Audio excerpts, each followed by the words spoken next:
What's up, everybody? Happy December 21st, a couple of days before Christmas. Welcome to episode 2 of Brute Force TV. I am your host, Mo Grosset. If you don't know who I'm the Chief Performance Officer for Brute Force. What does that mean? Chief Performance Officer. Well, we don't really have executives at Brute Force as a fitness company. So the CPO, Chief Performance Officer, is basically our version of CEO. So that's it. And drinking a kombucha for any of those you guys wondering what that is. Um, well, thank you guys for joining. Thank you guys for following along, and thank you for your comments, for your feedback, and your support. Building this thing as we go. So, hoping to give you some good information today. Had some really good questions. Had a couple good questions from some of our Brute Crew members, and I want to address those in today's episode. We're going to talk about breath work and mindset meditation because everybody needs to be doing that. And I'll tell you right now, you're already doing it. You just don't know. And then we'll talk a bit about nutrition, nutrition is a tricky topic because it's so individualized, but I'm going to give you what information I can and hope that you can take it and do with it what you need to help you be better at your sport and in life. But I also have some notes for us before we jump into it. Um, New Year's is coming right around the corner. Mission 300 is ready to roll. I have uploaded the program into our app. I'll finish uploading the demonstrations and explanation videos today. So that is going to be ready to roll January 1 for you. And if you're not new to Brute Force, if you've been hanging out with us for a little while, because I've gotten a couple questions about this as well, is Mission 300 replacing 333? No, it's not. In fact, you can do Mission 300 along with 333 or any other workout that you want to do or any training program because it's 100 reps. I know it might sound like a lot, but you probably do 100 reps or more in a workout. This is just something that's dedicated and focused to keep you on track. So 333 is going to be popping up as well. And all that is going to be within the $15 subscription of our Brute Force app that we will be also relaunching on January 1st. So with that, because I know I'm going to get questions, we're going to have 2 tiers of the Brute Force app. Number one, you'll still have the free app where you get the daily SandWads, but any of the programs, and also I think I may have said this last time, but if you purchase a program, a training plan, you will still have access to that. But moving forward, everything's going to be under those 2 subscriptions. One's going to be $15 a month, and that will get you the 333 training plan, 6 weeks. That'll get you the Mission 300, 100 days of all that good stuff. So you have 2 programs and then a whole bunch of other stuff. And then we're going to have our highest tier is going to be, it's $27 a month. And that's going to get you anything and everything that I or we ever put out onto our app. So our workouts, SEALFIT workouts, yoga, meditation, nutrition, all the things. So those are going to be the two options. And again, rolling out on the 1st. We're always trying to innovate. We're always trying to make things better and see what we can do to make better gear for you guys. So we've been working on this at the warehouse. We have Grunt Straps 2.0 coming out, and they're better, they're more improved, they're more comfortable. And it might be purposed with a sandbag and some kettlebells. We're still coming up with a name for it, but we're thinking about calling it like our go bag. It's going to be an all-in-one that you can get, and it's going to be color coordinated. So the Grunt Straps are going to match the bag, they're going to match the kettlebell. Pretty stoked on that. And I put this out on Instagram and I put it out on Facebook, but I know a couple of you aren't on either of those platforms.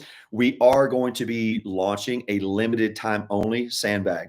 And I'm probably going to do this once a quarter just for something fun and something that's kind of special. This one is it's a tan tiger striped athlete sandbag. So if you haven't looked at it, I'll see if I can post a picture of it on here somewhere.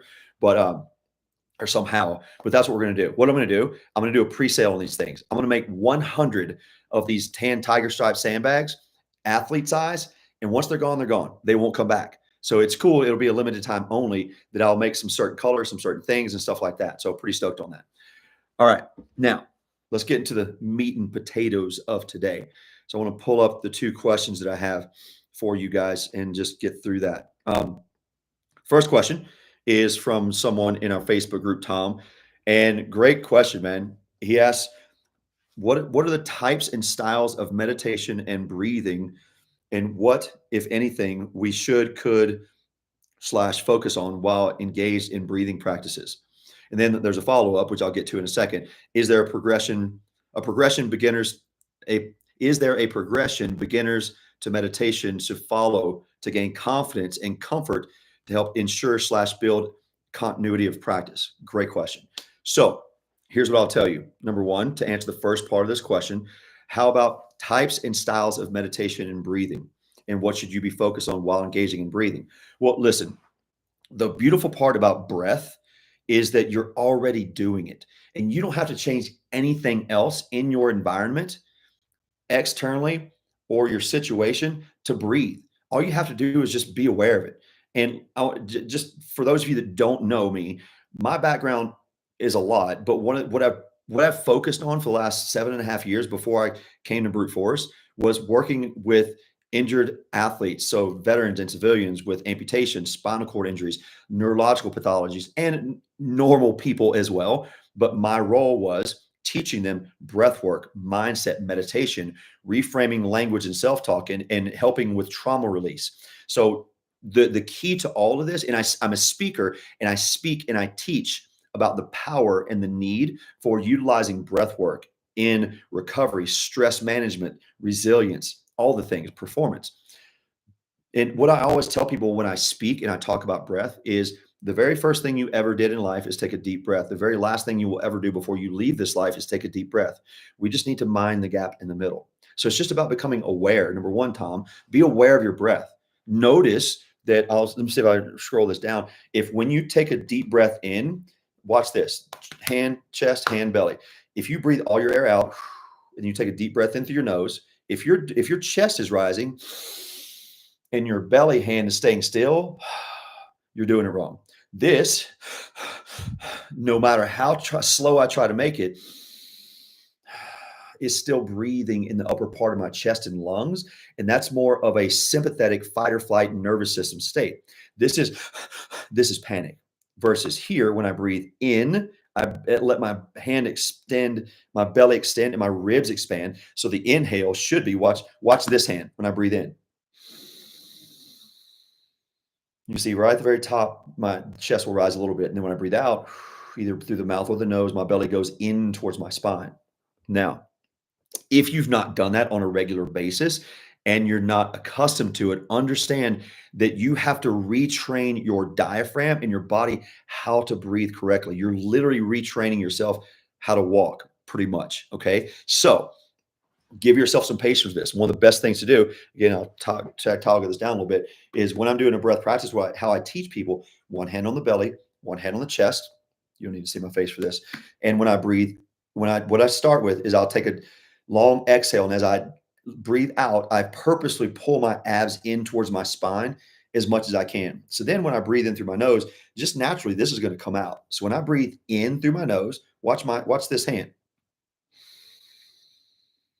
And then if I notice this start to rise, I stop. Now hold it for a second, and then I breathe out. And I draw. As I breathe out, I'm actively drawing this hand into my belly again. So you can probably see it better from the side. So here, watch. That's the inhale. Here's the exhale. Draw in. Now, you can do this one of two ways. You can either breathe in through your nose and out through your nose. That's totally fine. If you're new to this, what I recommend just to keep it helps to associate the in with the nose and the out with the mouth because that'll help you to coordinate what you're doing with your belly as well. So honestly, man, and for everyone else, when you're focused on breathing, literally just focus on your breath because it literally takes 3 to 4 breaths of breathing in for 4 to 5 seconds with a slight pause and then breathing out for at least that same amount of time, 4 to 5 seconds. If you can breathe out for longer, maybe 6, 3 to 4 of those breaths will automatically down regulate your nervous system from a high beta brainwave state of being all the time on into a calm alpha brainwave state, which is where you want to be. You can practice this anytime. So a good way to start is doing as soon as you wake up in the morning. Like as soon as you wake up and you're aware of what's going on, take 10 breaths. Just count to yourself. You don't have to be precise, but just inhale 1, 2, 3, 4. Hold it 1, 2, 3, 4. Breathe out 1, 2, 3, 4, 5, 6. Hold it and then repeat. So that's what I would tell you to start with. Um, and really just focus on your breath. Focus on one of the things I lead meditations. And side note, if you want something guided, there's an app called Insight Timer. Download it on your phone, Android and Apple. And I actually have some meditations on there. I have a breath awareness meditation that guides you through this whole process. It's about 5 minutes. So if you download Insight Timer and just look up my name, Mo, M-O Brosette, you'll find my meditations that I have on there. So that's what I would tell you to do to start with. And then, but just follow the air in through your nose. What I like to tell people, one of the meditations I do is as you breathe in, follow the air. Notice the temperature as it goes up your nose, into the back of your throat, down into your throat, into your lungs, and see if you can just follow it and trace it down. And then do the same thing with the exhale. See if you can follow it from your belly up back through your lungs, up through your throat, and either out through your mouth and or nose. And just notice what you're feeling. Notice the temperature, and that's it. And when it comes to being focused, understand that it's going to take you a while. It's under your brain is gonna go all over the place, especially when you first start. So what I often tell people to do, number one, just start with breath, man. And what I've done with my private clients is I've had people set alarms for once an hour to just have a notification that says breathe. And all you got to do, wherever you are, whatever you're doing, because you're already breathing, is take 5 to 10 breaths consciously and aware and watch how that down regulates your system and gets you into a calmer state of being. So that's what I would say to start with. And then with regard to meditation, using an app like Insight Timer is very helpful. I'll tell you, I'm a meditation teacher, and it took me a while to get to where a 20-minute meditation felt like 5 minutes. I started with a 5-minute meditation and it felt like an hour. And understand that your brain's going to go all over the place because you're not used to focusing on this part just yet. So my guidance to you is when you begin a meditation, listen to something like listen to a gratitude meditation. Don't try to get anything really deep or like going through your chakras and all that stuff. You don't have to do that. Just listen to something of like 5 minutes of gratitude or a morning practice. And all you need to do is just breathe and then listen to the words that are being spoken. That's it. That's how you start. And when, not if, but when your mind starts to trail off from whatever the hell it's going to trail off on, all you do is just recognize that and go, oh, no, let me pay attention to this person's voice again. And that's it. And what you'll notice is over time, if you do this on a regular basis, at least 3 times a week, 3 is the minimum, but there's no reason why you can't do it every day. What you'll start to notice is that over an 8-week period, because that's what it takes. It takes 8 weeks for our brain to rewire and refocus and create a new way of being. You'll start to notice that you can go longer periods of time between those random thoughts. Because that's a common misconception. A common misconception in meditation is that we think it's supposed to be this empty blank space in our minds. That's impossible. All you're trying to do when you start, you might go 15, 20 seconds in the random thought. And you're like, oh, I'm thinking about something. Let me bring myself back. And then you'll go another little bit. So all we're trying to do with meditation is increase that space between those random thoughts, because you're always going to be focused on something. You could close your eyes and you can think about, like, you can focus on what you want to do today. You can focus on gratitude. As I'm breathing, I'm feeling what it feels like to be grateful for whatever that thing is in my life. And it's a very simple process to do. So that's how I would recommend you start to build something that you can do, because we make this thing way too hard. In teaching meditation for the last 7.5 years and speaking to people about this, that's the biggest hangup. They're like, I don't know if I can't do it. I can't sit still and not think about anything. Like, no shit, neither can I. And I teach this stuff. So understand that number one, start with breath, because you're already doing it, and you can always just wherever you are in life, just take some deep breaths. And what I noticed, let me close my door. What I noticed as I was starting to do this is that the more I practice it, whenever a stressful situation would arise, I would immediately unconsciously go into deep breathing eventually. But it took a while. So you'll get there too. Understand, you're literally teaching your body to do something brand new. So you have to give yourself patience. And here's the other fun fact. I mentioned this earlier. You're probably already meditating. The definition of mindfulness meditation is paying attention to a specific thing in the present moment on purpose while breathing without judgment. That last one can be tricky, but you're already doing it. So anything that you're focused on is meditation. You know, like if you're lifting and you're focused on a lift and you're looking at whatever it is, and that's where your focus is and you're breathing and you're in the moment, you are doing a moving meditation. I would always tell people, like, we used to rock climb a lot, and you're 100% focused on what you're doing on the wall. That is moving meditation. Jiu-jitsu is moving meditation. Anything, literally anything that you do that you're paying attention to is meditation. So you see, you're already doing it. And when I tell people that, that often helps them break the barrier and go, oh, dang, I didn't realize I was doing it already. Yeah, man, you are. So just use that and then build from it, because you can make meditation long. You can make meditation hard. Don't. You don't need more hard things. You need something that's easy that you can do that feels good. And even on the days, like, I'll be honest, man. Like I get up every morning now and I do a cold shower and then make coffee. And then I do a 10-minute meditation, sometimes a little bit longer.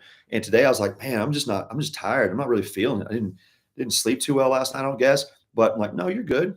Just focus on her words. Keep your eyes closed. Just breathe and be grateful and just go through the process. So, and it's okay to not feel good sometimes when you do it.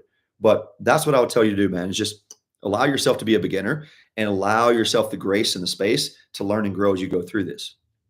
Next question was from another one of our crew members, and they wanted to know nutritional needs slash macros for different workout phases, i.e., hypertrophy versus cutting versus endurance training. Okay, so I'm going to tell you what I tell everybody when it comes to nutrition, especially when I get asked about macros. I don't know. I can't tell you a specific because it is so individualized.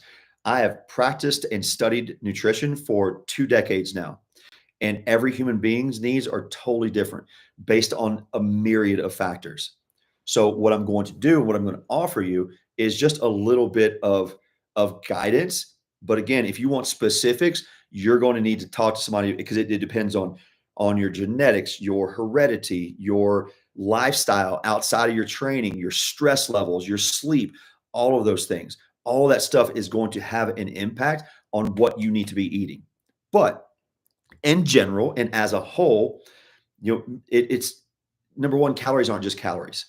When it comes to nutrients, your primary focus needs to be protein. Okay. Animal-based protein. You can, and if you want to do plant-based, cool, but whatever. But you need to have your focus on protein. What I would tell you is whatever your goal weight is, eat that many grams of protein in a day. Okay. Now, with that, try to do that with real whole foods. So, like, I'm 187 pounds. So if I want to be at 185 and I'm eating 185 grams of protein, almost all that needs to come from real food sources: meat, beef, chicken, lamb, pork, stuff like that. I do collagen peptides in the morning in my coffee, 20 grams of protein. I might do a scoop of collagen of protein powder, maybe, but almost all of my nutrients, protein wise, come from real whole foods. You want that too. Reason why: number one, it's more bioavailable. You have less of a reaction to it, but also that's what's going to help keep you full. So if goal is weight loss, or even just straight up satiety and being not getting hangry, eating real food with some fat in it is going to help keep you full longer. Um,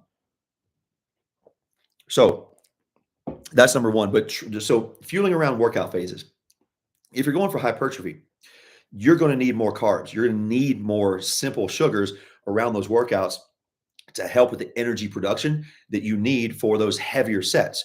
Because unfortunately, you're not going to be able to break down fat in the way that you need to in order to use that for energy and fuel. So around your workouts, that's where you would consume more carbohydrates. How's that look? Well, you want something that's very simple to digest. And let me preface it with this: I used to race and coach triathlon for a decade, and there was a guy who came by one time, and they had done this really cool study using an ultrasound machine. And what they were able to test was on cyclists, or when people were cycling, if I took a gel, they like the goos or whatever, basically liquid, from the time the person would take that gel, drink water, swallow it, and they used an ultrasound on the guy's legs to see when that glycogen was in his body and able to use for energy. It took 30 minutes for liquid to be in his system. Okay.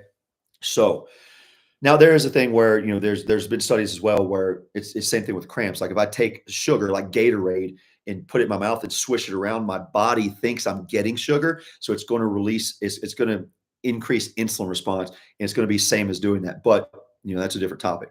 So around your workouts, if you're going for hypertrophy, you're going to need to consume more carbohydrates. As what are the macros in that? I can't tell you because I need to know your specific body type. But I would tell you, you need to be consuming a little bit of sugar. What does that look like? I mean, my go-to, just because it also has great anti-inflammatory benefits and it helps with the recovery, is tart cherry juice. I've done this with all of my clients, especially in early morning workouts where they had to do stuff really hard and fast.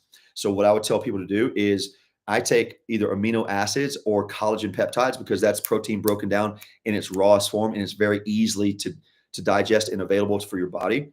And I would take about 6 ounces of tart cherry juice, mix that with 6 ounces of water, shake it up, and drink it about 30 minutes before my workout. Good to go. So you've got the energy you need because it's liquid. There's no need to break it down. You've got some amino acids, proteins, to help prevent from your body from breaking down in intense exercises. And you've got the sugar that you need to fuel yourself. So that's what I would say to do for pre-workout, especially when it comes to hypertrophy. For cutting, I mean, honestly, again, you're just gonna have to cut some of your carbs, because remember, for every gram of carbohydrate, it takes 3 grams of water for every 3 grams of carbohydrate, it takes 1 gram of water to store that. That's why when you go on a diet or you cut sugar and you cut carbs, there's like this massive weight loss initially because you're losing water weight. So if your goal is to cut or lose body fat, you're going to need to take down the amount of sugars and carbohydrates that you consume, especially if you're not moving a lot outside of your workouts.